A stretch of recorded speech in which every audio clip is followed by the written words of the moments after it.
Hello, in this episode of Tuesday, I would like to show you the first two steps toward using pod identity so that your containers and your pods and Kubernetes and Amazon EKS can use AWS resources. So the first two steps are to create a service account and then configure the pod within the job in this example to use that service account. That would allow access to Kubernetes resources, but those two steps wouldn't allow access to AWS resources alone. In another episode, we'll take a look at associating the service account with an IAM-ROLE, which is associated with the policy, which would grant access to the containers to access AWS resources. So for now, just going to do the first couple steps. Let me close off this little preview diagram over here and then go on to the couple steps here that I'd like to show you. So I'm going to go and instead of doing a kubectl create SA or service account, which certainly we could do, we're going to go and do that just with a YAML manifest this way. We could do this in a Helm chart as well, which would be a good way to do that. That we'll do in a future episode. For now, just create a job runner service account.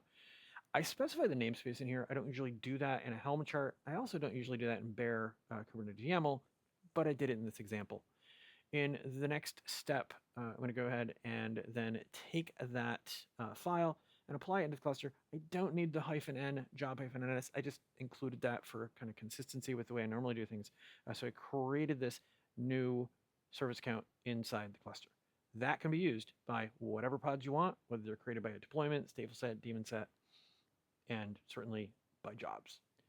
So let's take a look at going and copying a example file that we had earlier and make this a job runner with SA. I'm going to go in and then add in this line service account at the pod level to use that job runner service account that we declared a moment ago.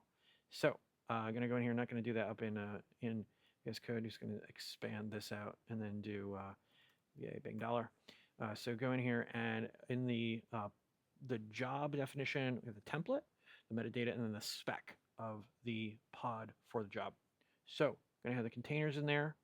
So before or after that, I'm going to add it alphabetically here between the restart policy in here and just put in that. Well, I didn't really indent it that much, but we'll just go put it like right there.